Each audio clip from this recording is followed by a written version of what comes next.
Good evening, everyone, especially to District Rotaract Representative Lau Lee Quinn, Organizing Chairman Rosarina, National Autism Society of Malaysia Representative Mr. Kasan Ong, our guest speaker Dr. Ui Yit Si, all the Rotaractors, and my fellow Rotarians, Remia, Dr. Patiban. I don't know whether the rest of them joining yet or not, Quack and Dr. Bernard, but they said they'll be joining us later. Okay, first of all, thank you, Rotaract Club of AIMST, for including Rotary Club of Mandas Sungai Petani in your activities. We'd like to see more joint venture projects like this. Okay, my internet connection is unstable. Okay. On and off, I think my line will cut off because it's unstable. Okay, it's good to work together with you all. Especially, we need more youngsters. We need the youth support. So it's nice working together. Autism is one of the key projects Rotary Club has been supporting for a long time. When I first joined Rotary Club in the year 2000, there was a club I was joined a club in Pahang. We used to adopt autism. Autism, I don't know, they call it school or what, where all the students go there, and we used to take them out for outings, take them for shows, take them for zoo. Many trips I've joined with them. And when I came to Sungai Petani, we also continued our autism project. Especially every year, we used to have art competitions, and then we used to invite clowns and make them happy, work with them. And one thing I noticed is it's very, very challenging. Not the project, but to take care of the kids. I really admire those people who really are taking care of the kids. They are really capable. They're really strong. I can't do that. When I see some of the kids, I'm so scared. I chicken out and I try my best. So the only way I can do things for them is to work through Rotary Club, give financial support, do the projects with all my members. Then together, I find the strength to do something. On my own, I'm very weak. I'm scared to see that. But together with my Rotary friends, we have been doing wonders. And it's good to see your Rotaractors are continuing this tradition. Last 2 years, we couldn't do anything for autism because of MCO and COVID-19, of social distancing. So we cannot do any activities. But it's good to see you all do this activity today, someone on a special day, on Autism Day. That's very, very nice. So just to support you all and to give you all moral support, to give you all support to make you all successful, my club and my members in my club, I think most of them bought the Rotary t-shirt, which is a very good sign. And on top of that, my board of directors have agreed to support you all financially. So to support you all in your fundraising, we will be donating 500 ringgit to you all. So how do you all want the money to give to you? I don't know whether you want to transfer the account or do it directly. I'm not sure. Either your secretary and treasurer later can contact me. Thank you again for doing a wonderful job. You all are doing great, and we really love to support you all. Thank you, and cheers to all the Rotaractors. Thank you. Thank you so much, Rotarian Sarguru, for the love and support.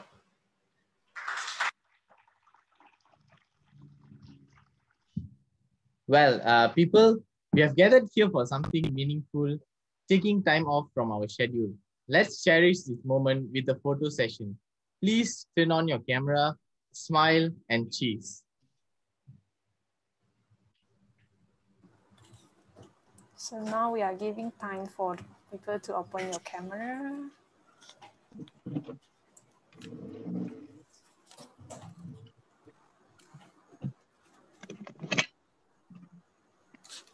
You can see Pati already now.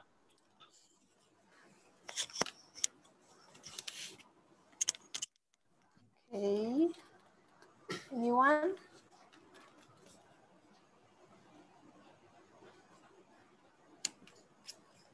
Okay, we'll start taking now.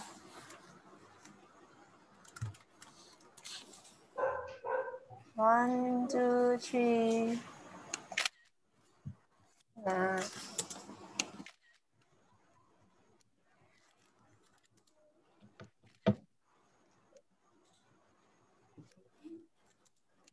Hey, thank you guys.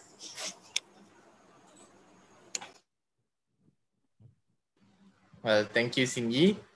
Okay, before moving on, the organizing committee is delighted with the overwhelming support for donations you have contributed for the autistic community.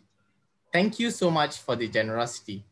If any of you still would love to donate, please head to the chat box where the link is for you to donate. Ladies and gentlemen, next up, we'll have a sharing session by Dr. Wu Yitsi, who is a medical officer from Hospital Tuanku Fauzia, Kangar, Perlis, under the Department of Psychiatry and Mental Health. From her fair share of experience and knowledge on this topic, she'll be sharing with us a few interesting things about autism from a doctor's point of view. If any of you have any questions during the talk, please don't hesitate to ask. You may drop your questions in the chat box and we will address them at the end of the talk. Without further ado, I would like to call upon our guest speaker, Dr. Wu Yitsi.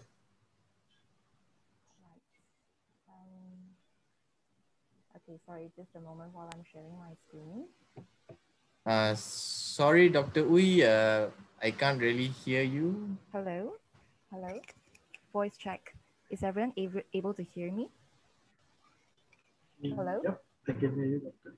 All right, okay, thank you very much. Well, thank you, Mr. MC. Good evening, distinguished.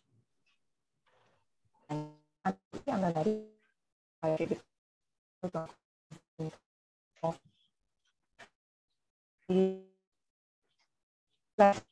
proud of the great initiative to organize a webinar and a series of activities in conjunction with our World Autism Day, which is celebrated on the 2nd of April every year, which is today. And thank you very much for the kind invitation for me to share something on autism from the medical perspective. I'm sure whatever doctors, therapists, and the healthcare professionals see in a child clinic, they are just tips of the icebergs of what all our super parents are handling day in, day out. And I'm sure the initial period of knowing our own child has been born with autism, it is not the easiest thing because of the perceived loneliness and the uncertainty of how to deal with this child with a different gift. But I really like the title today, Different, Not Less. So thankfully, with more and more organizations, support groups offering therapy and consultations and supports, I can see that a lot of parents, they have started doing a very good job in taking care of the autistic children. And for that, I would really like to say good job to every single parent and also healthcare professional who may be listening to this talk. Right, so without further ado, let's move on to the crux of the topic today. What is autism? So autism is one of the types of brain development disorders characterized by these three criteria, namely the socialization difficulty, the communication difficulty, and also the repetitive restricted behaviors. So these two pictures are actually taken when I was doing my rotation in Hospital Alustra. So these were actually the works of two different autistic children. So as you can see, they seem to be very, very organized. But one thing I would like to highlight is that while some parents would be very happy to see that, oh, my kid is really very organized, he doesn't mess things around. But this is also one of the repetitive restricted behavior that we are actually talking about. Because this group of children, they have some special fascinations with organizing things.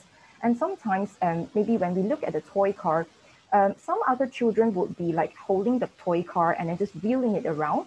But in this group of children, instead of playing it the conventional way, they would love to actually arrange them, as we can see here. It's like a little parking spot here. And some of the children would be very, very fascinated by one of the topics or one of the items, for example, dinosaurs. So you'll be fascinated by how children can tell a few names of the dinosaur where the species name is too long that I don't think regular adults can even pronounce it. So they can actually call it by heart. So these are some of the fascinations that this group of children do have. So a lot of parents do ask, like especially new parents, because sometimes when the kids are not really talking at certain age yet, so they'll be wondering, what am I actually looking out for?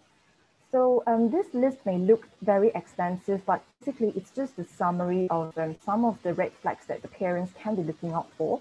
Not to say that if the child has got one out of all this list or is a showcase of autism, it's just something that parents should be looking out for. So for example, a lack of joyful expression by 6 months, maybe like pointing at a source of like, maybe there's an aeroplane in the sky. So like sometimes kids at 6 months, maybe they'll be pointing or they'll be smiling at something. So autistic children do not have this kind of joyful expression. And by 9 months, there's no exchange of any sounds or any facial expressions at all, or there's no babbling by 12 months, no words by 16 months, and the child has been avoiding eye contact, and sometimes they are very reluctant to be held or cuddled. And sometimes they would have difficulty communicating their needs and feelings. So what parents would observe would be like the child would be just dragging on the mom's shirt and then just pointing at the thing that he wanted rather than expressing it by words. And apart from the difficulty to express it with their closest relatives like parents, they do have difficulty talking to or playing with others, people of their age as well. And for some autistic children, there are tendency to repeat certain phrases or repeat certain behaviors, like maybe the hand flapping or maybe tiptoeing. Yeah. And then sometimes they would be very hyperactive towards some sensory inputs. Example would be like when we're turning on the fruit blender or the vacuum machine or washing machine in the house. So they would be very, very startled by all these sounds, which we regular adults think that it's just normal, but it would be very, very frightening for them. And they would also have this difficulty to adapt to changes. For example, they will be quite inflexible. For example, if they want their food to be processed in this way, so they will only take it in this way. And sometimes they would have a failure to develop or understand relationship as well. So once the parents have already detected some of the red flags, so they'll be asking like, okay, oh no, there are some of the red flags, but I'm not so sure whether this is autism yet. So this is the time where we encourage parents to actually bring them to the closest clinic kesihatan in Malaysia, or maybe any of the private GP, the private general practitioners, for a doctor to screen. So one of the common checklists used to screen would be this MCHAT. So this is a modified checklist for autism in toddlers. So some questions being assessed would be like, for example, does your child enjoy being swung, being bounced on your knee? Or does your child take an interest in other children? Does your child like climbing on certain things? Or does he enjoy playing peekaboo or hide and seek at all? And the list goes on. Okay. So after the maybe the GP or the medical officers in the clinic kesihatan has done the screening, so they'll be looking at this scoring system. But don't worry, the doctors will be handling this part. But one thing I wish to highlight here is that not all children who fail this checklist will meet the criteria for a diagnosis on the autism spectrum disorder. But it says that the Malaysian clinical practice guidelines of autism says that the children who fail this checklist should be evaluated in more depth by the relevant specialist. So this is when your doctors in the clinic kesihatan or the GP will be telling you that, look, madam, I think certain aspects that are a little bit concerning, and I really hope to refer your child to maybe a psychiatrist. So don't be too over worried or don't be startled, because this is just part of the screening procedure, right? So now the child has arrived in our psychiatric clinic, and so how do we diagnose then?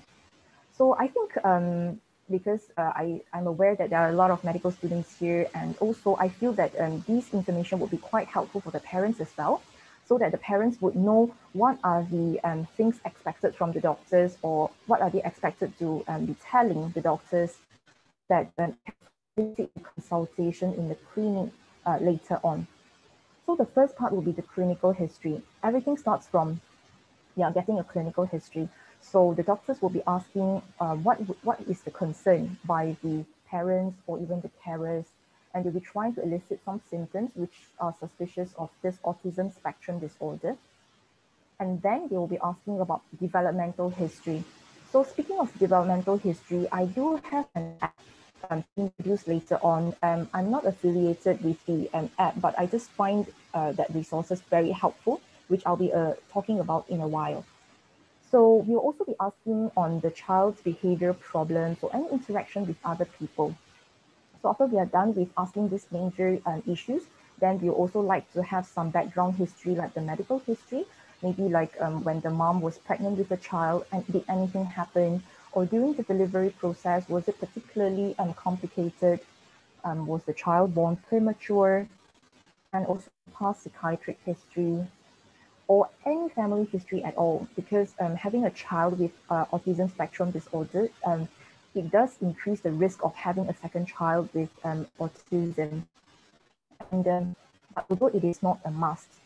So social history-wise, we'll be looking at the child when he's at school, maybe in the nursery, in the house, or any other public environment, or some of the social needs. Yeah. And lastly, we'll also be looking at whether the child is on any long-term medications or any history of allergies.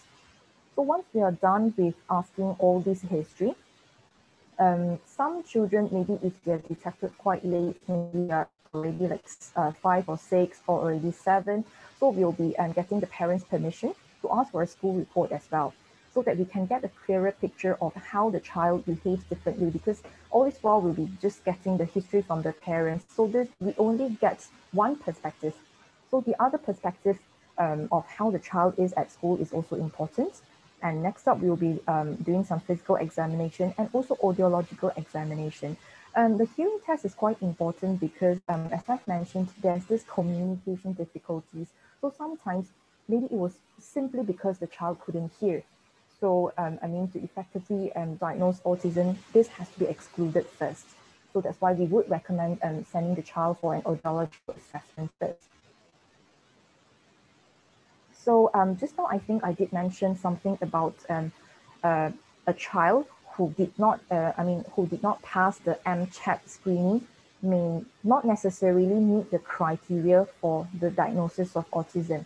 So what are the criteria? So this DSM-5 is like the sort of Bible of anyone practicing in the field of psychiatry. So it is the Diagnostic and Statistical Manual of Mental Disorders. The current edition is the 5th edition. So we can find autism spectrum disorder under the neurodevelopmental disorders. So in there are these 5 major aspects that we need to look for. So it says about the social communication and the social interaction. There will be these restricted repetitive patterns that I talked about just now. And the symptoms must be present in the early developmental period, but although it may not be very fully manifest, as in it may not be very evident yet until the social demands exceed the limited capacities. So for example, maybe if the child was sent to a private nursery with only like 2 to 3 other children, let's say, so maybe the social demand is not as high as when the child actually enters primary school, standard 1, where there are more students, more lessons, they have to be in a confined classroom for a longer period of time. So maybe they will just be fully evident by then. So another criteria would be the symptoms would be causing clinically significant impairment in the social. So meaning the child cannot really have a meaningful friendship, and it's starting to disturb his social life, or occupational in the later on, maybe when the autistic child has already grown into adulthood, and the other areas of current functioning, for example, like their learning. So these disturbances, importantly, they are not better explained by intellectual disability or any global developmental delay. But don't worry, this is just a rough idea of what the doctors consider before the diagnosis of autism. It is not a must for everyone to actually digest this, okay? It's just from the medical perspective. This is how we do it. So the management of autism child, it takes a multidisciplinary team service. So it's not just the pediatrician, it takes the child psychiatrist as well. But again, we are not working alone.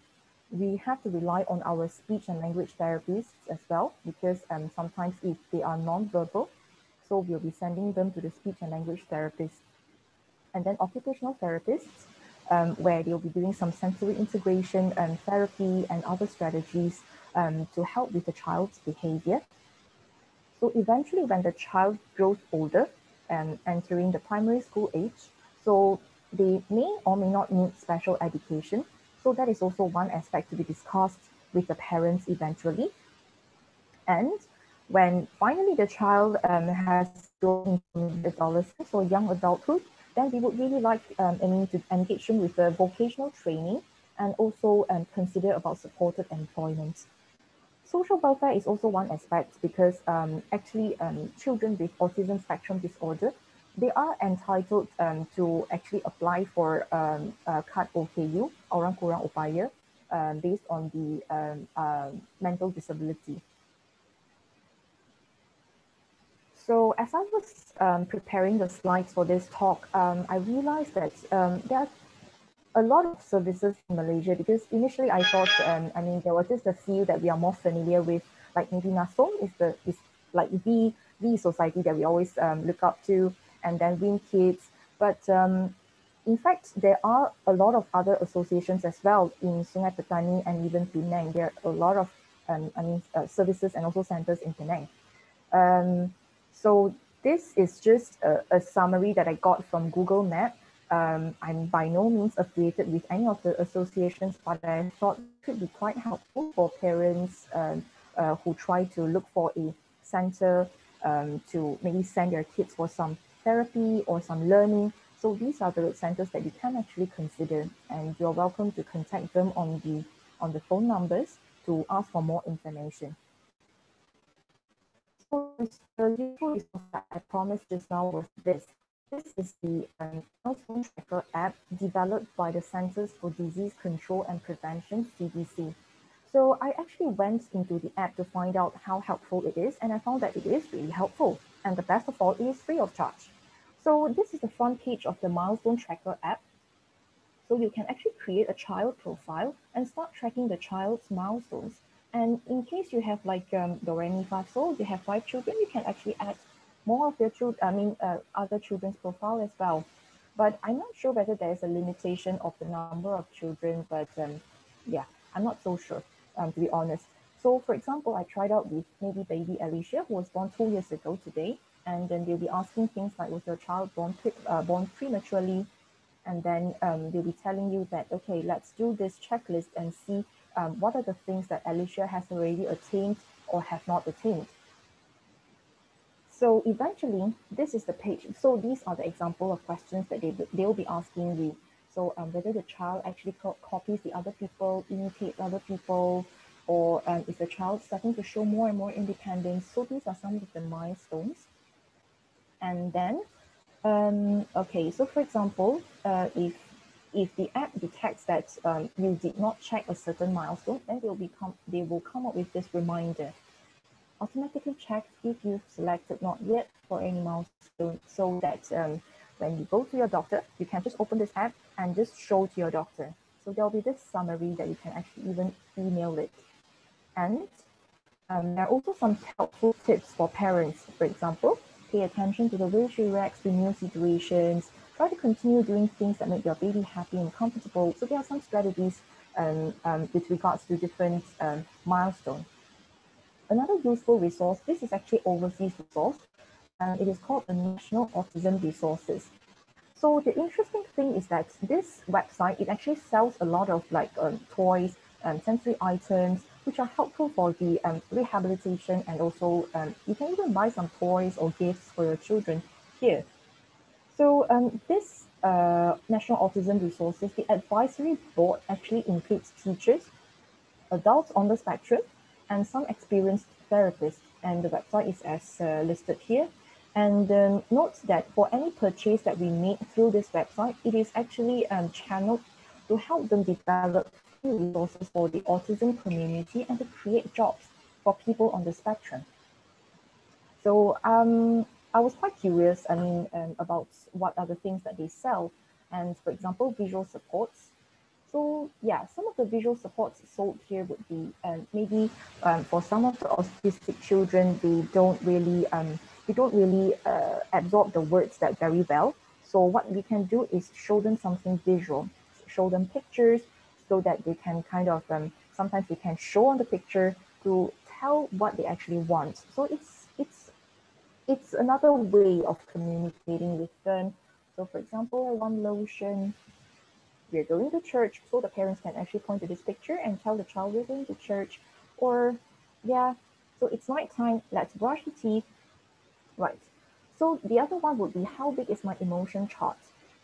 Although some of the autistic children do not quite show their expressions, but some of them, especially the non-verbal type of autistic children, because they can't really tell or express verbally their needs, so that kind of frustrates them. So just imagine ourselves having sore throats and we have difficulty even swallowing and we lost our voice for a couple of days. And on the few days, I'm actually a little bit agitated as well. Like, for example, we have very important instructions to convey and we can't even vocalize. So that's exactly how they feel inside. So this chart would be helping these children to show their emotion. Like maybe I was sad. So how big is your emotion? How sad were you? So the child may be sticking this sad face maybe to 4. And then, okay, what else do you feel? I feel angry. So they'll be pasting this angry maybe to number 5. So this is one of the ways as well to show to help the parents get to know what the children are feeling inside. Because sometimes they may not show it very well on their facial expressions, but this is the way that they can convey.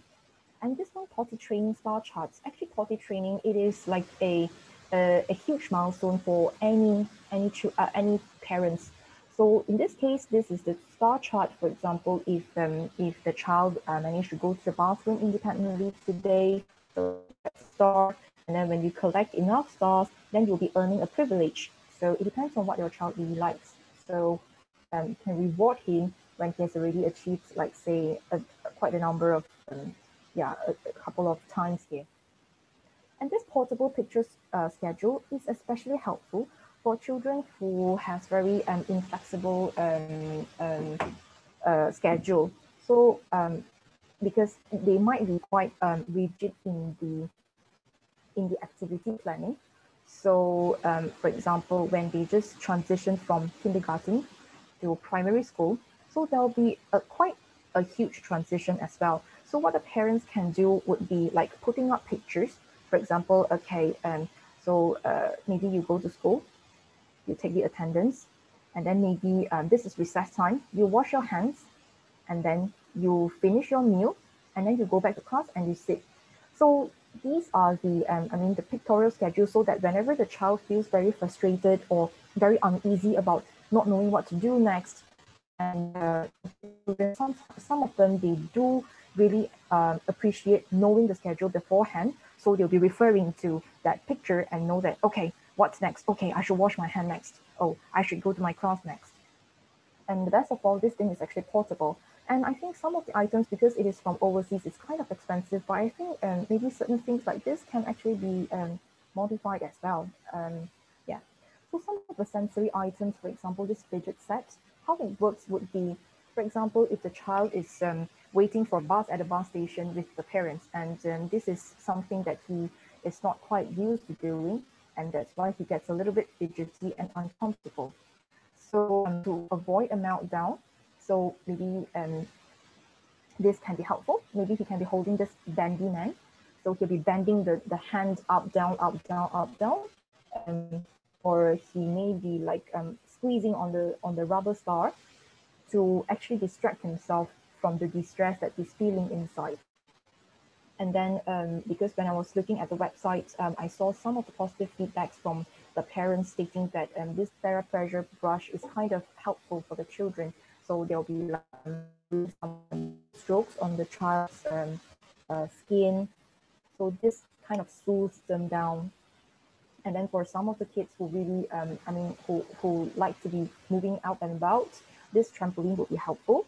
And then this weighted blanket can be quite helpful for the kids to feel safe while they're sleeping, because there's this pressure being imposed on their body. And I think it's the same concept with this pressure vest. Right. So, okay, so this part is about avoiding the sensory meltdowns, because sometimes for a layman who has not come into contact with a lot of autistic children, so they are not so sure maybe what is the tantrum about, what's the meltdown about. So meltdown is when there's too much of when the child is too overwhelmed by all the sensory inputs, maybe like from the noise of all the cars, the busy traffic, or it's particularly hot, it's particularly scorching on the day. All these sensory discomfort cause them to have meltdowns. A lot of parents find it really difficult to bring their children for vacation because maybe one of them has autism. So this understood.org, it is another website where the journalists, they write down some of the tips from time to time.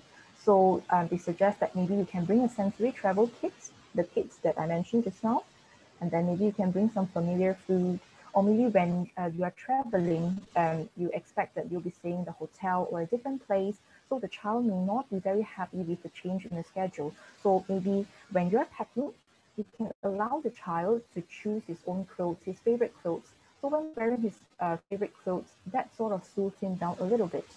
And when you're expecting to check into a hotel, sometimes we just very lazy to pack our own toiletries. We just use the hotel ones, but it may not be very comfortable for these children because maybe they're not used to the different size of the or different softness of the towel. So it will be very helpful to pack the toiletries, which is familiar to the child. Maybe the scent of the shampoo is also different.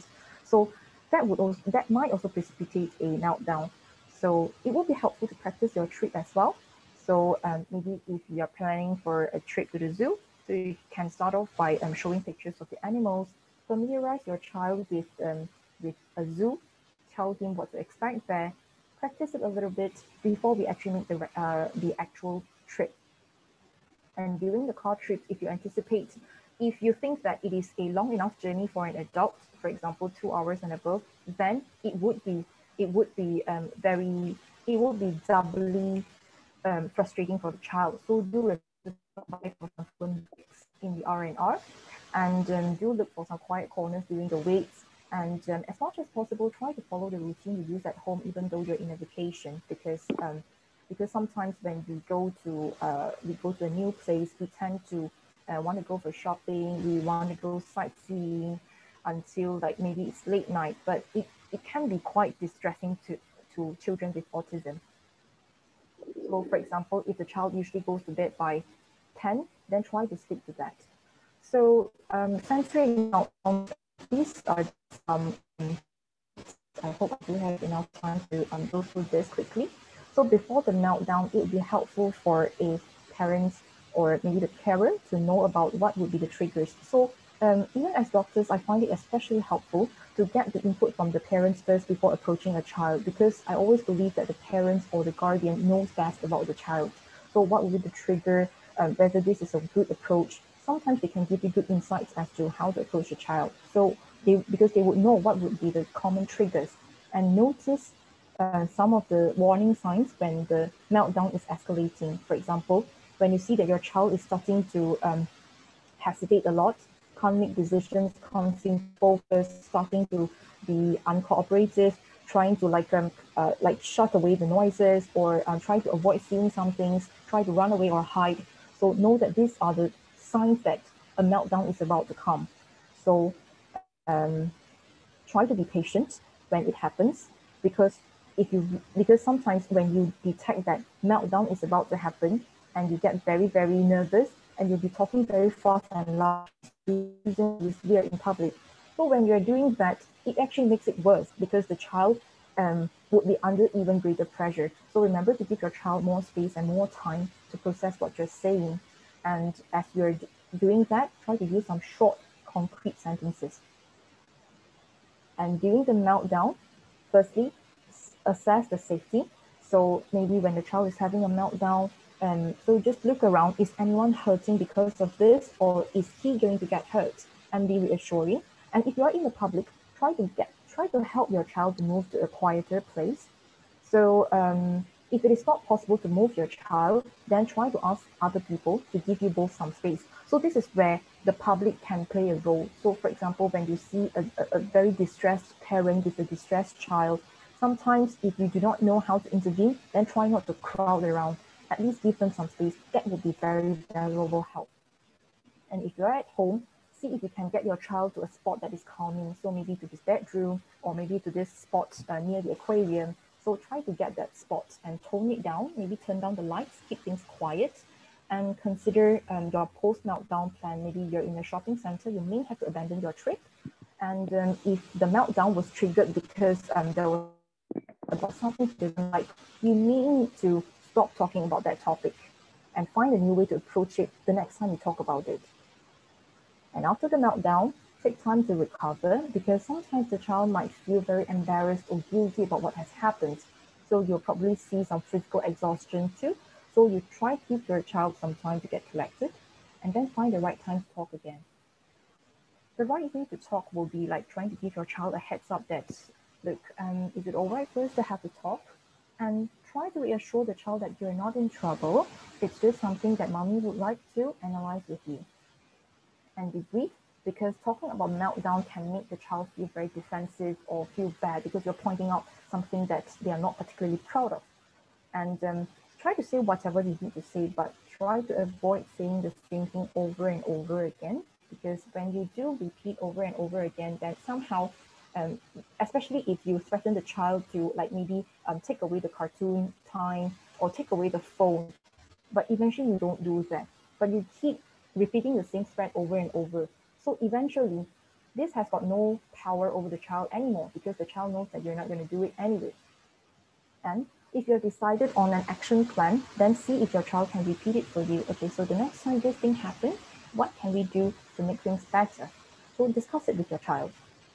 So I'm not sure whether there are any teachers in this room right now, but apart from what the can do, some of the strategies that the teachers can do in the classroom would also be, like, for example, the physical structure of the classroom.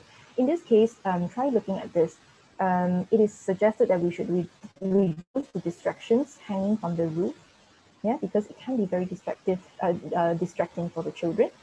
And then try to have all these clearly marked areas. So like maybe the carpet area is a play area, and then there's this clear corridor for everyone to go by. Try not to cram everything.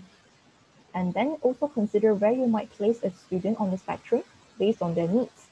So if they prefer to, have less distraction, then maybe try not to put it like next to the door directly, because that will be like very distracting.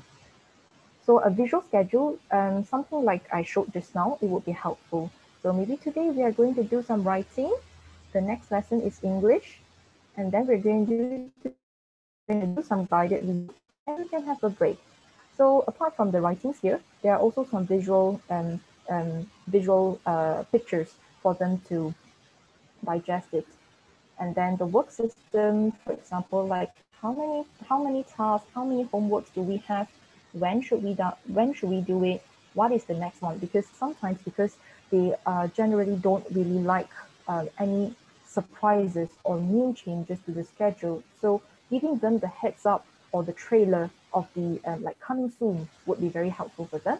And also this visual structure, for example, these are the things that you should do, and these are the things that you've already finished. So once you have done with this assignment, then you just put it here. Right. This is some tips for you to talk to parents about developmental concerns. I think I'm just going to quickly skip this. And okay, what can the public do to help? So many parents, according to Ireland's National Autism Charity, many parents, they often feel judged by the others if their child experiences a meltdown in the place. And equally, even when they are already adults, autistic adult behavior can sometimes be misinterpreted as suspicious or even aggressive.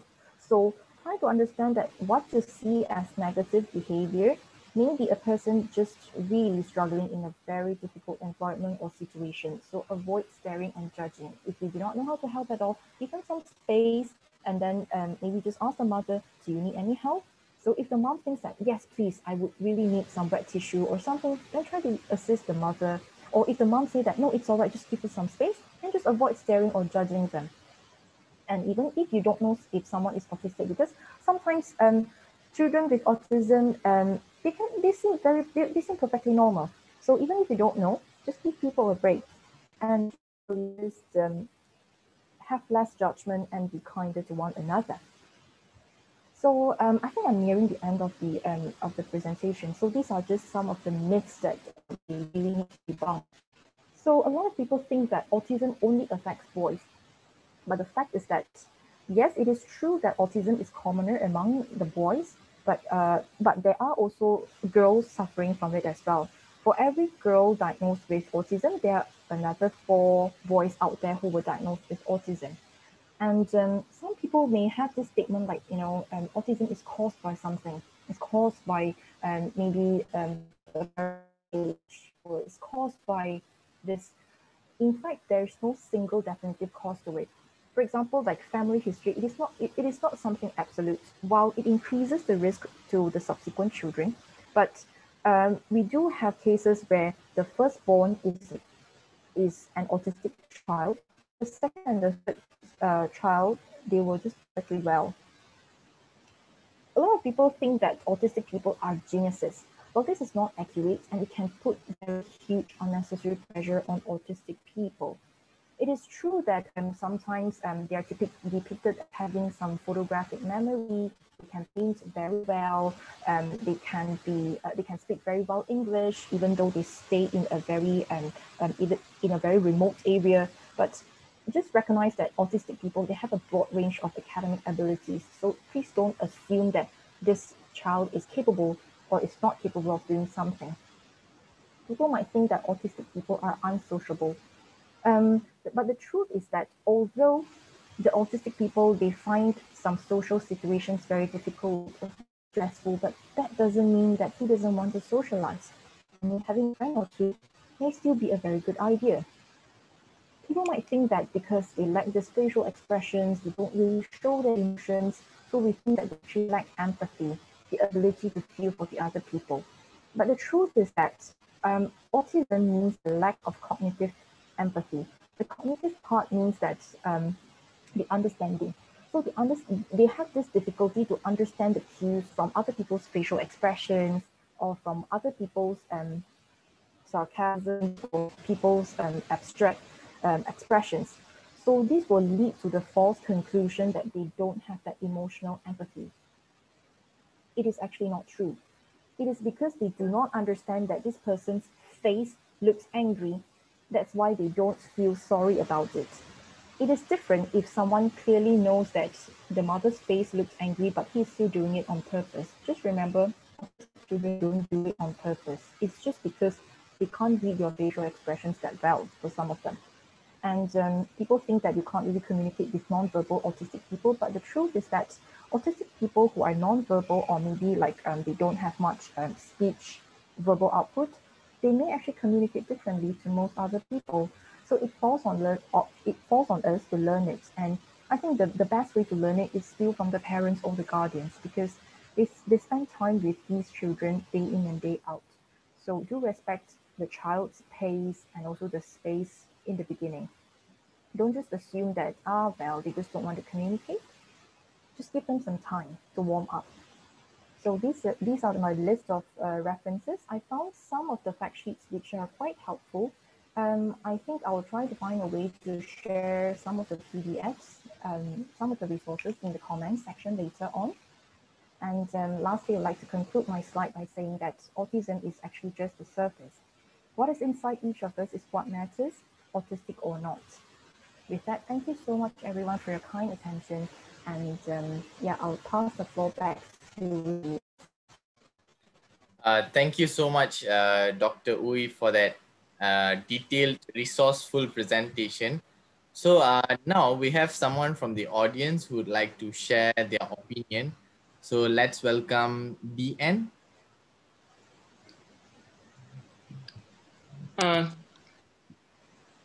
Okay, so everybody can hear me?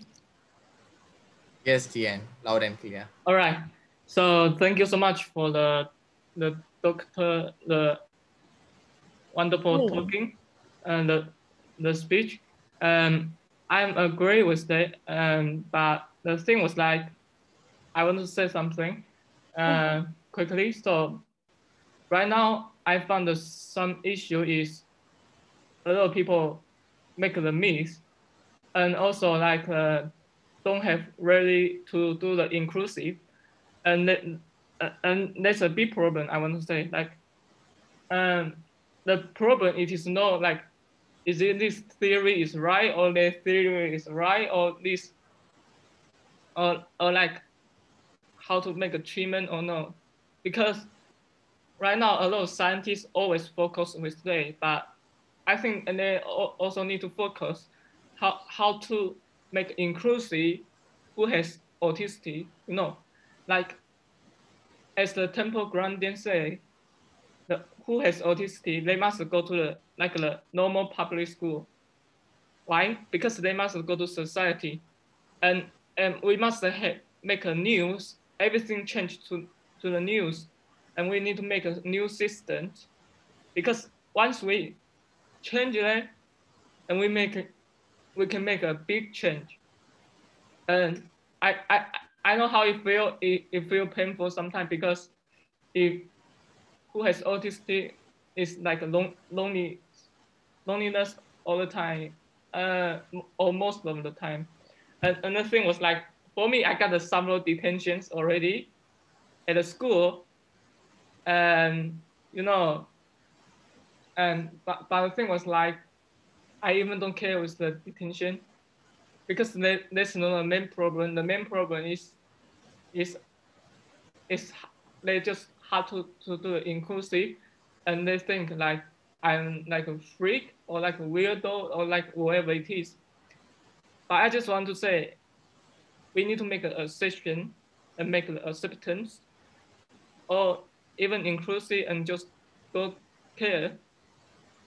And we don't look, we don't know, right? And if we don't try, we also don't know. And we need to find the opportunity, because everything is opportunity. And if we can do it, and I believe we can do it, because as Obama said, yes, we did, and yes, we can. Thank you, everybody. Thank you, DN.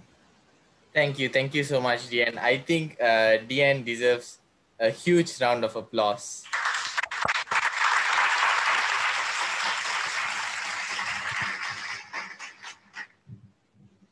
Okay, so it was great to have the point of view of a doctor and also someone who has autism and his opinion, which is actually great.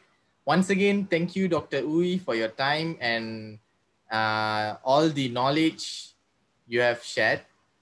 There's definitely a lot we gained from your session today, and the information was totally eye-opening. Like the CDC milestone tracker app, it was something new to all of us, and also the national autism resources, and also on how to avoid and handle these sensory meltdowns, and many more in your presentation. Thank you so much. Thank you for the kind invitation.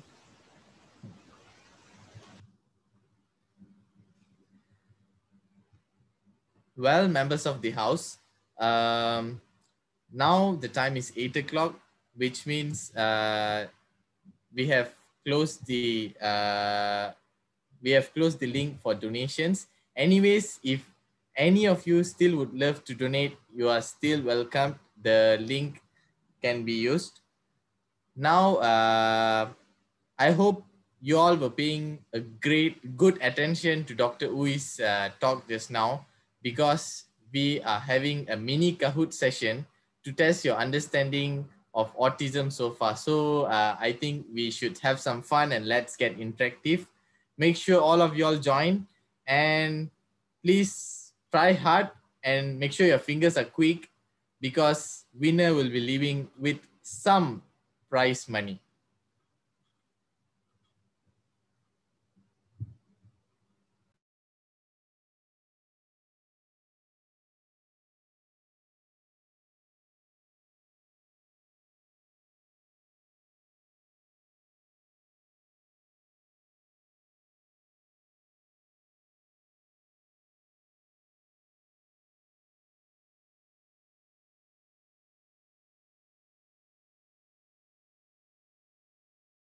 So we have the pin there, 444555.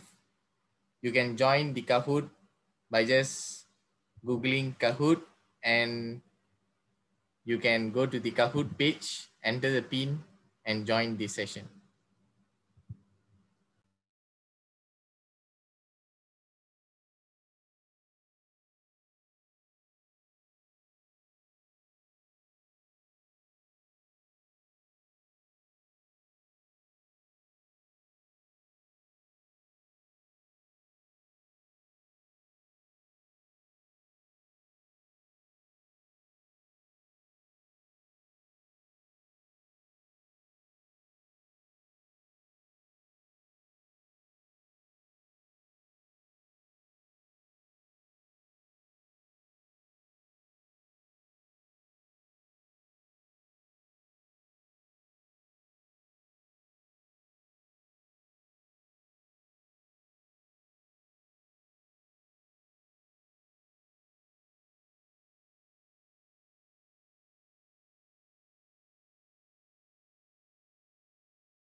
All right, we are waiting for more to join.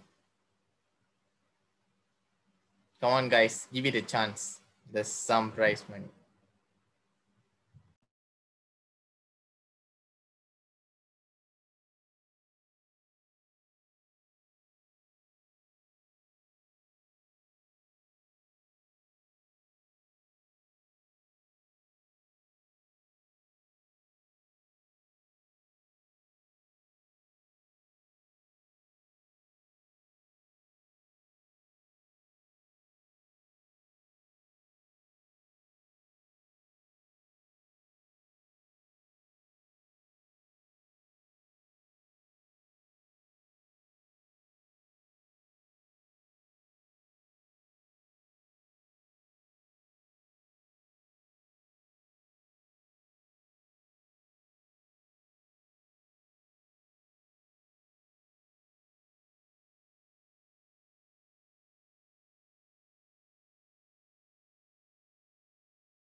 All right, guys.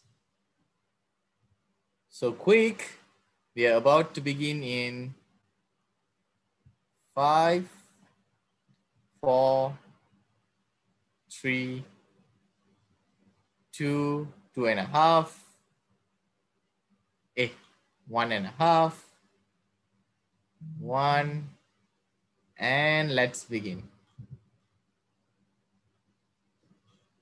So the first question would be, a diagnosis of ASD includes several conditions. One of them is Down syndrome, Asperger's syndrome, Andersen-Stavel syndrome, Wolff-Hirschhorn syndrome.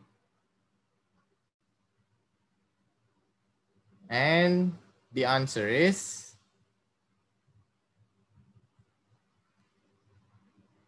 Asperger's syndrome. Asperger's syndrome is a neurodevelopment disorder characterized by significant difficulties in social interaction, non-verbal communication, along with restricted and repetitive patterns of behavior and interests. Okay, the next question.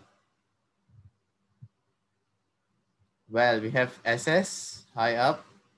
ASD is more common in boys than girls. It was there just now. So true or false?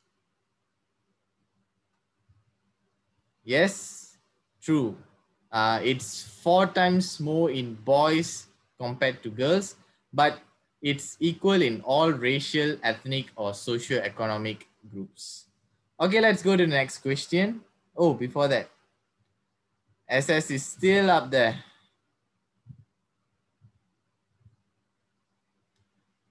So this question, which of these are the earliest signs of ASD? Remember, you can choose more than one.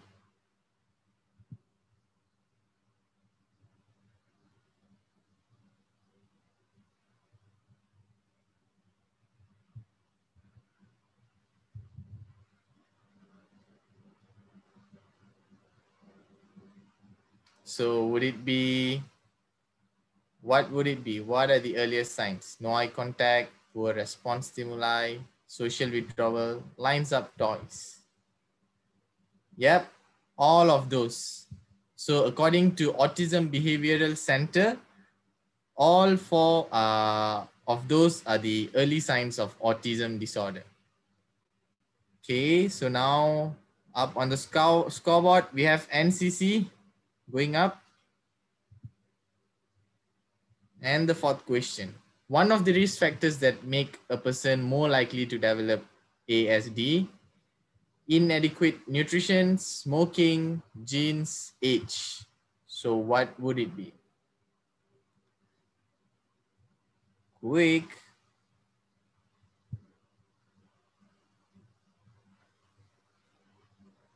And the answer is genes.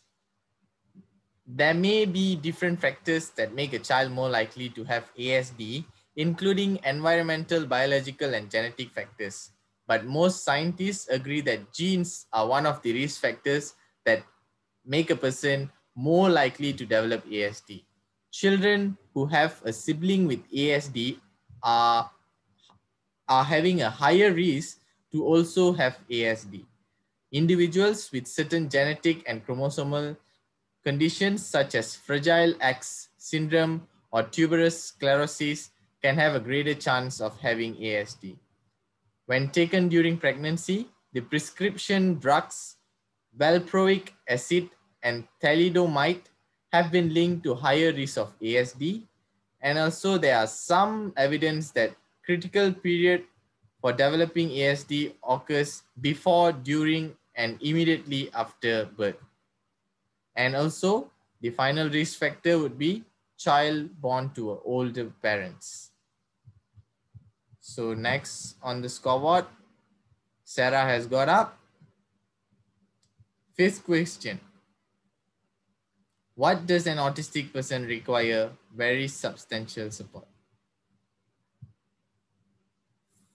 Frequent restricted repetitive behavior, difficulty initiating social interactions, organization and planning problems, difficulty changing actions, or focus.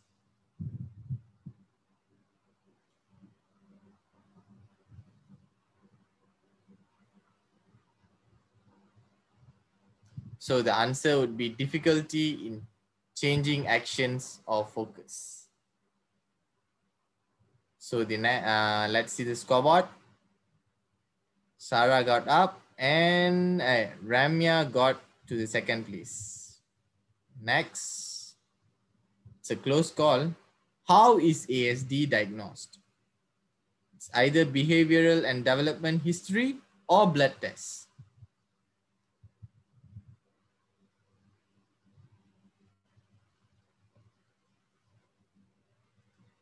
Yes, the answer is behavioral and development history. So doctors look at child's behavior and development to make a diagnosis. ASD can sometimes be detected as early as 18 months or even younger. By the age of 2, when a diagnosis is made by an experienced professional, it's considered reliable. Sarah is still up there. So the next question. Why do autistic children require special resources?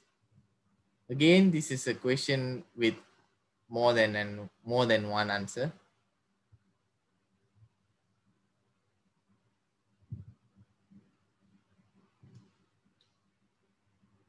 Why? Is it because of speech and communication delay? Is it because of coexisting learning and intellectual disabilities? Is it because of aggression to self for others, or require individual supervision? And all of those are the reasons why autistic children require special resources. So there are many reasons that a child diagnosed with autism spectrum disorder are not able to learn in a regular classroom setting, which includes all four of these reasons. And in addition to that, there's also affective instability and requiring social reciprocity problems. So these special efforts are made by parents and caregivers to maximize the child's ability. And the eighth question. Sarah is standing strong. Where can autistic community obtain resources in Malaysia? NCSM, Mercy, Nasom, Magna.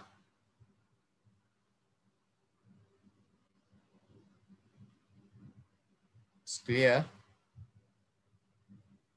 And the answer is Nasom, National Autism Society of Malaysia. Just the main one. Anyways, just now, Dr. Uy gave some more resources in Malaysia as well. So next question, the ninth question. Autism is the fastest growing developmental disorder. True or false?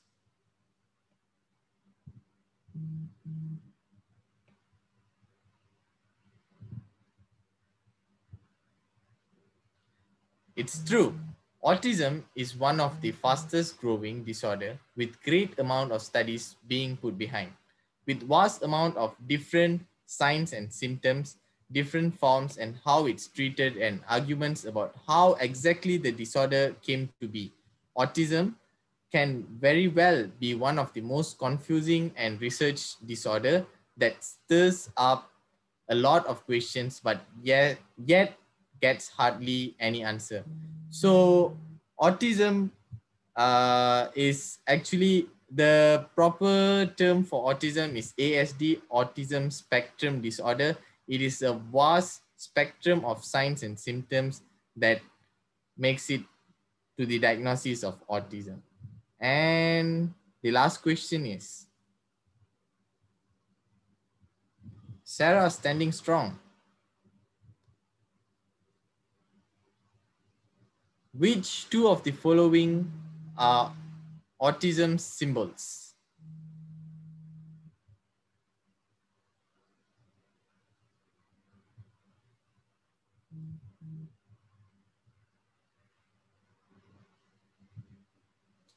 One and two, 1 and 3, 3 and 4, 2 and 4.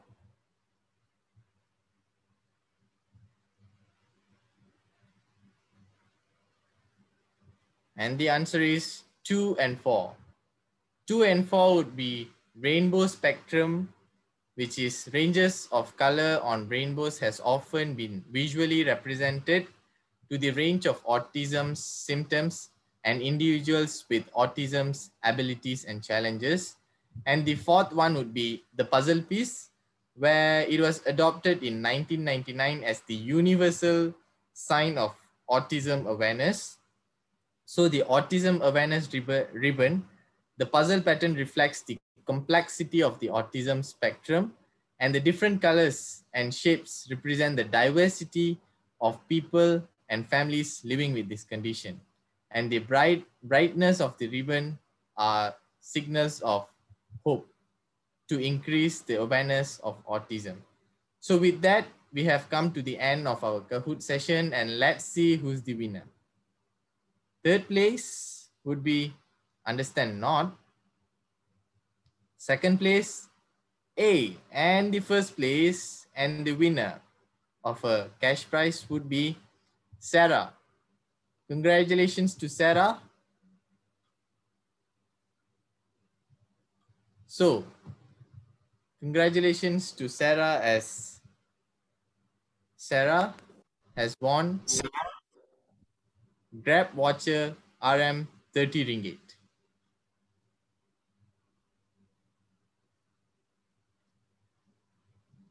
So great attempt there. Congratulations to all the winners. And to those of you who have participated and tried, there's nothing to lose actually, because all the knowledge we have gained today is definitely worth more than anything to make this world a better place. Sarah, later you'll be contacted after the event by our members to receive your prize. Congratulations. All right, dear members of the house, I think we have heard a lot from the professional point of view and advice on autism. And just now, DN shared his point of view as someone who has autism as well. Now, let's hear it from someone who has been experiencing the direct challenges and blessings of raising an autistic child. Once again, if you have any questions, feel free to type it in the chat box and we'll address them after the talk. So let's welcome Mr. Kasen Ong, who is a parent to an autistic child and also one of the board members of NASOM. Okay, thank you, Master of Ceremony. Is my line clear? Yes, Mr. Kasen, it's loud and clear. Yes, thank you for having me today from the Rotarians and Rotaractors as well. Good evening to everybody. Okay, so Mr. Kasen, I have a few questions, which would be the common doubt from the public as well. So when was the moment when you realized that your child was different and you needed to get it checked with a professional or the doctor? When was it? Well, it was approximately when he was about 3 years old. While we were concentrating more on my daughter at the time, we had the tendency to leave him alone, you know, as a 3-year-old, 2-year-old, you know, watching TV, learning, you know, from the TV and all that. You know, he was okay in the beginning. Then he learned the ABCs, the numbers, everything was fine until when he was about 3, when we noticed that he was still non-verbal. You know, like a few things that Dr. Ui's presentation just now actually did happen. So one of it is when he wants something, he will actually take our hand and he will lead us to whatever he wants. Especially if he wants food, he will just take our hand and lead. But there's no verbal at all.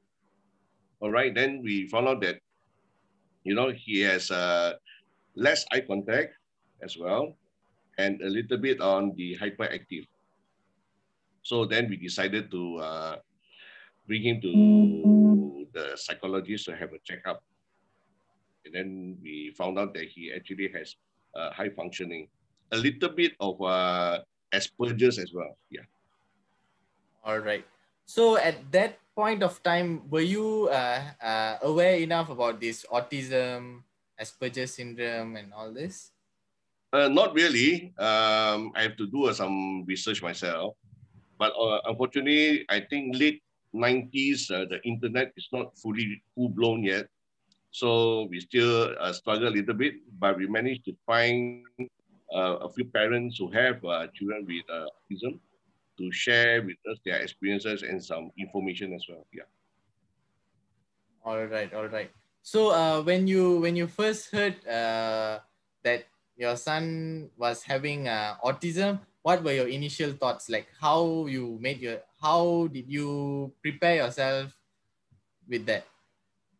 Well, first of all, of course, we were a bit worried.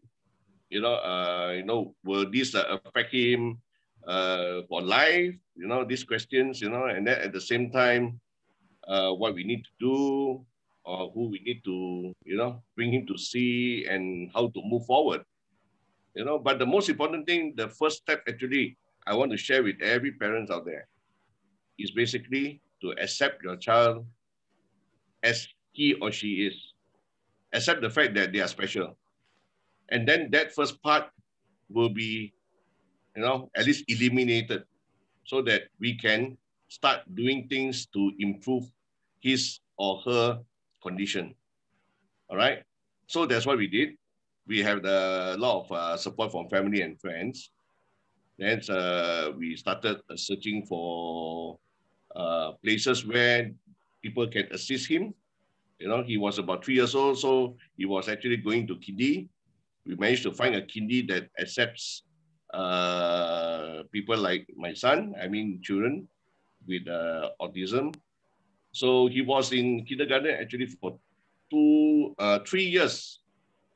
Actually overstayed a little bit, yeah. But because of his hyperactivity, we have to make sure that he actually be more focused and more stable. And even the principal of the kindy was telling us to, was very supportive to say that he can stay here as long as he is ready to go, then we will let him go. All right. So how was your family, extended family and friends were about when they got to know? Were they supportive enough? Were they aware about autism as well? Well, they were not aware, but they have to start learning as well, just like what we went through.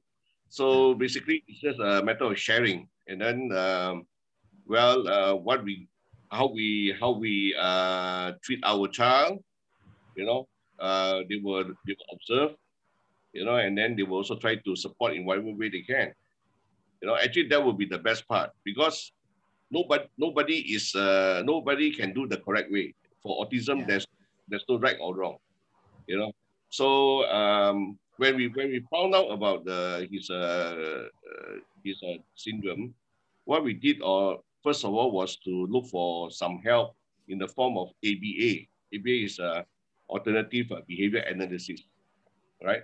But those days, getting this ABA manual is tedious. There's none on the internet yet at that time. So we have to get a hard copy manual, which costs a few $1,000, US. So fortunately, we have some parents who shared the manual with us, and then we managed to implement it and to use it on my son. And basically what it actually showed is ABA is basically structural activities, like what Dr. Uy did at the end of her presentation, where we have a Velcro timetable, all right, what he needs to do in the morning, wake up, brush your teeth, and then tidy your bed. Every time he finishes one, he would just tear off the Velcro and put into a pocket. Oh, okay. That's the sort of structure. And then every time he wants something, this is where the verbal comes in. You want a cup of water, we tell him, this is a cup of water. Keep on prompting him. If he doesn't speak, it's fine. We keep on telling him, you want a cup of water? Say cup of water. Oh. He actually knows all that. It's just that it's not coming out from the mouth. He knows. So all this is prompting. Never stop prompting. When you stop prompting, that's where they stop. So as a parents, we have to keep on pushing. But we push it in not a very hard way, but we're just telling whether he responds to it or not, we keep on doing it. All right. That's the patience part where we have comes in, is it? So, yeah. Okay. So what were the challenges in the beginning terms of raising your son? Like definitely we know that sometimes they throw tantrum in public. So what about it? Well, of course, compared those days with now, even when they are in public, I see that now more special needs children are out in the public. They are at the malls, at the parks. It's a good thing. You know, we want all of them to come out. We don't want them to be all locked at home, like before. Even, you know, if you were talking about 20 years ago, you know, that's what happened to these children. You know, they should be open up to society.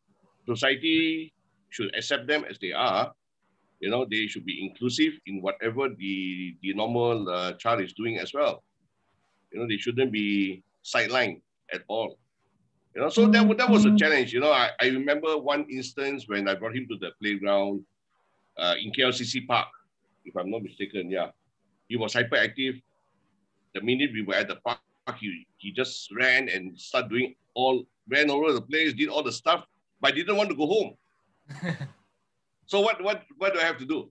I have to really grab hold of him and put him on my shoulder and took him to the car. So everybody was looking, you know, is it a kidnapping or whatever? So I said, no, excuse me, it's my son. Yeah. So, you know, that was the challenge, the people's perception of it. Yeah. So I think compared to last time when you said early 90s, now the awareness is much there and people are much better understanding and all this, right? So what were the lifestyle changes you made to accommodate while raising an autistic child? Lifestyle changes. Well, yeah. So we have to be more job and everything. Well, we have to be more patient. I think that's the bottom line. We have to be more patient with them. You know, like my son, because of the technology, he is also quite good with the computers and all that. I think all the millenniums are anyway. So you know, so they're automatically in tune with all these gadgets, right? And even during the COVID pandemic as well, no doubt we were all locked down, but he was still quite okay. As long there's Wi-Fi in the house, you know, he can access to the internet, you know, he can watch his movies, you know. He's not so much into the gaming, but he was, you know, more into the movies, you know, into the cartoons, anime and all that. So he likes to watch in different languages now, you know. So, I mean, we leave it to him as long as he doesn't go into those sites, you know what I mean, lah. You know, but of course, like I said, those days, late 90s is different from now, all right? But we are quite strict with him on the computer as well. You know, we don't allow him before when he was in school, we do not let him sit in front of the computer during school days. Only at the weekends, then he can have access to it. And he's pretty disciplined as well. So, you know, even normal days, even now when he's a bit older, we also have time limit. He goes to bed at 9:30. You know, he won't go to bed anytime later than that. You know, so there's still a little bit structure. You know, from the ABA just now I was talking about, they're a bit rigid, but you know, it's difficult for him to get out of that the schedule. The schedule thing. You see, like now, everything he's still asking me, okay, Daddy, tomorrow what am I doing? You know, I'm cracking my head, not him. All right. Yeah, you get me. Like those days when he was in school, when school holiday comes, there's a problem. He wants to know during school holidays 1 week what he has to do every day. I say, oh my God, you know, we have to think of it. But if that whatever you put there in the schedule doesn't happen, he will ask you why. And that's another problem as well. So all these things we learn to experience, you know. So anyway, that's what we have to endure. But you know, we learn as well. It's not only him. Yeah. Okay. So now talking about your son's social skills, he has trouble making friends and socializing, right? So how do you handle that? Like, how do you handle when he goes to public? Like now, how does he handle? Well, he's well mannered. Okay, for the matter, sometimes too well-mannered until people will be wondering what's wrong with this fella. Our Asian, mentality is like that, But when we went to Australia for holiday, he was very happy. And in fact, he was very happy with the Westerners, with the Masalis, because the Masalis say, hi, good morning, how are you? He also goes back to say, hey, good day, how are you? That's where the communication started, you see. But of course, he won't have very long conversations like what you and I are doing now. His conversation is still pretty in probably few words, one sentence about it. They tend to be still single, soloists. All right, people would like to make friends with them, but he's the one who is not responding so much to them. Yeah, but yeah, we are still working on it. But at least he doesn't mind talking to them. He's not like he's running away from them. It's just that, like when you talk to you, there's no response. Yeah, people think, hey, what's wrong with this fella? That sort of thing. Yeah. So basically, this is what they are. Yes. Okay. So, based on your experience now, currently, what's your rating out of 10 about the awareness of autism in the public? Well, looking at it, I think I'll give it a 6 out of 10. The 6 out of 10 in the sense is that it's already there, but still a lot of work to be done, especially in the rural areas where we lack equipment, we lack internet, where they can access information and all that, But even in the urban areas, there are still people who are a bit, they know about autism, but it's just that the awareness, how to deal with them. Some people even thought that autism is a mental health issue. These people are mental, all right?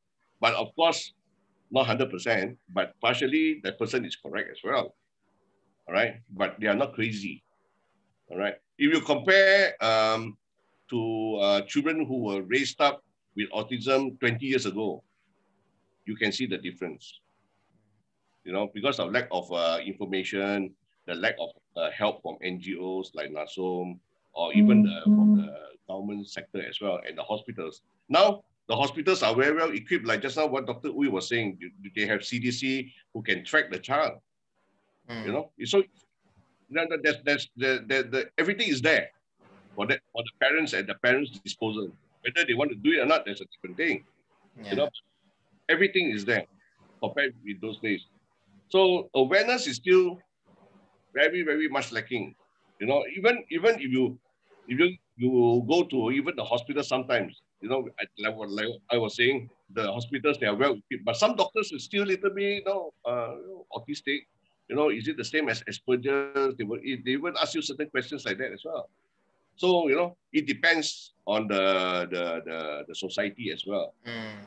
But as I see it, we are also engaging with the police at the moment to how the police would, how should I say, attend to a person who is autistic.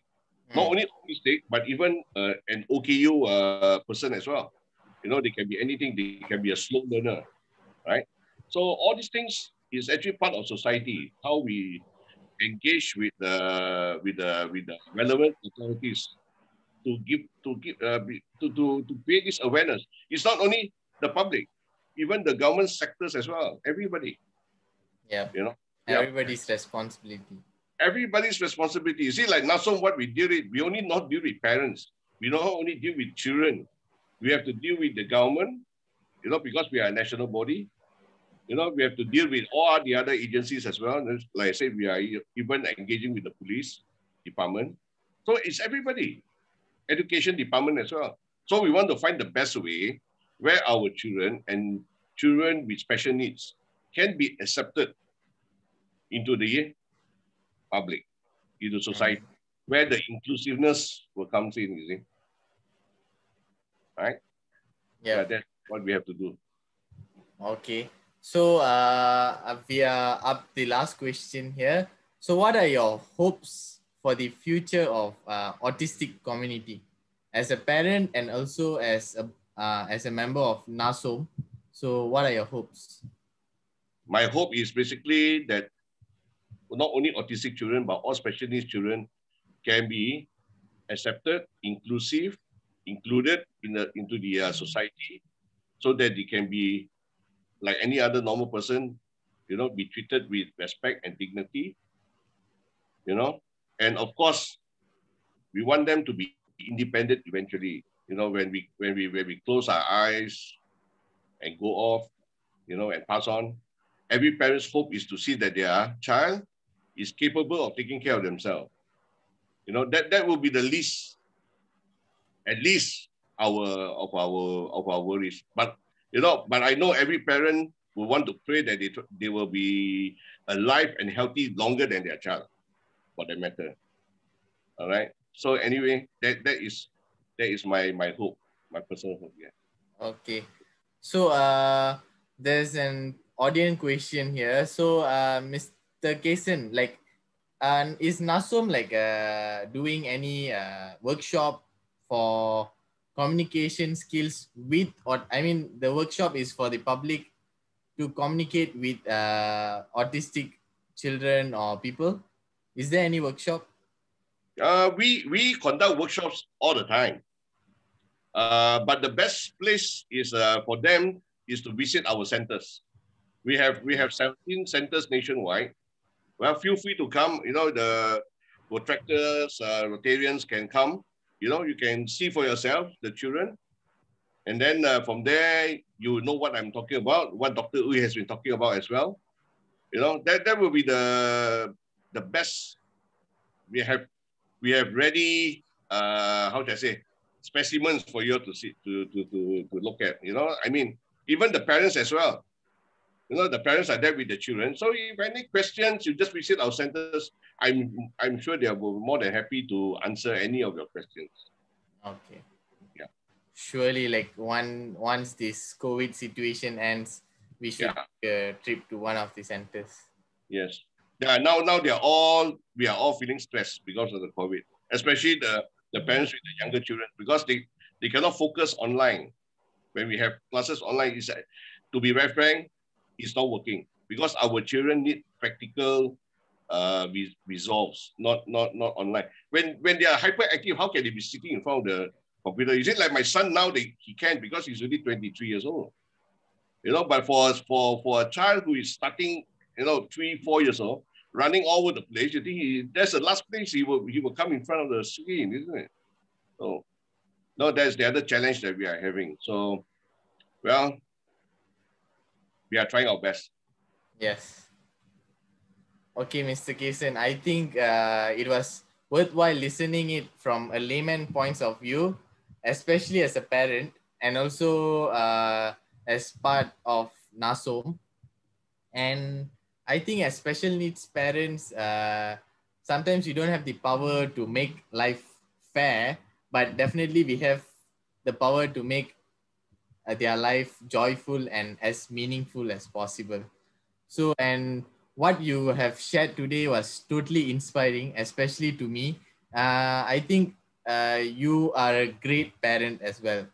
I wish only the best for you and your family. Thank you so much. Keep doing great work and make life beautiful for our autistic kids. Thank you. Just for your information, I'm still learning. I haven't stopped learning. All right, for my son, Yeah. We are not the only teachers. He sometimes he teaches us as well. So yeah, thanks a lot for having us, AIMST University, Rotary Club, and the Rotaractors as well for raising raising some funds for NASOM. I don't know. It surprised me with the figure. I'm sure you did great from what I. Yeah, definitely. People are generous. Yes, thank you. Okay. So in honor and recognition of your organization's countless effort to help those who are under autistic spectrum, Rotaract Club of AIMST University took up the initiative to raise funds. As just now Rotaractor Rosarina said, over the past month through a charity drive. And And we have managed to raise a total amount of 1,566 ringgit. And we hereby officially pass over this donation to National Autism Society of Malaysia, NASOM. We really hope that this would be beneficial to the autistic community. So any words, Mr. Kason? Thank you. Every small sum matters. All right. We can do great things. The most important, you are the students of University. Now you know something about autism. I hope you can spread the awareness for us as well. Feel free to come and visit us anytime, and we can still collaborate in whatever activities that you can help us with. Thank you so much. Thank you, Mr. Kason. So once again, thank you to all of you who donated, and this is definitely something something great for the autistic community. Now, ladies and gentlemen, boys and girls, we are almost at the end of our ceremony tonight. So, Rotaract Club of AIMST University, in an international collaboration with Rotaract Club of Coimbatore Unique, India, had carried out a fundraiser charity event to donate to the autistic charities, the Big Show Contest. Now, I would like to pass the baton to Rotaractor Rosarina Lauren to fill us in on the Big Show Contest and also announce the winners of the contest. Over to you, Rotaractor Rosarina. Okay, thanks. So the president of Rotaract Club of Coimbatore wasn't able to join us today, so I will be taking her position for now. So the Rotaract Club of AIMST University Malaysia and the Rotaract Club of Coimbatore Unique from India collaborated on an event called the Big Show Contest. And through this contest, we provided people with a platform to showcase their talents. Whether it's drawing or singing or playing an instrument, pretty much anything that they felt that they wanted to show to the world. So, and also the registration fee that we collected from the participants has all been donated to NASOM. And since this is an international event, we received responses from both India as well as from Malaysia. And today I will be announcing the winners for those winners from Malaysia. So the winners of the Big Show event from Malaysia are, so in first place, we have Tan Yuhui. Second place, we have Aruna Bhaskaran. And third place, we have Matt Yunat. Congratulations to all the winners. So all the winners will be contacted shortly after the event to win your prizes. Thank you everyone for participating. Thank you, Rotaractor Rosarina. And congratulations to all the winners. With that, we have come to the end of the Autism Charity Drive Virtual Ceremony 2021. It has been a great pleasure to have your attention for this wonderful evening.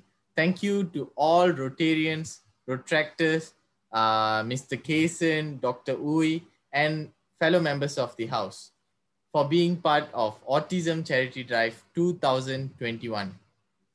Congratulations and kudos to organizing committee of Rotaract Club of AIMST University and Rotaract Club of Coimbatore Unique India for pulling off such a great event amidst these challenging times. A child is nothing less than a God-given blessing. Children are like a plain cloth. It's our responsibility as a parent and us as community to carefully choose what we paint them. It is us who have the power to both make their world a better place and make them better individual in this world. Before signing off, I would like to apologize for any shortcomings of mine throughout my hosting this evening. Thank you once again for joining us and staying true to the end of Autism Charity Drive Virtual Ceremony 2021. Autism, different, not less. Happy World Autism Awareness Day. Stay safe. Good night. Signing off, Tanushkan Chandrakumaran. Thank you. Bye-bye. Yes, good night, everybody.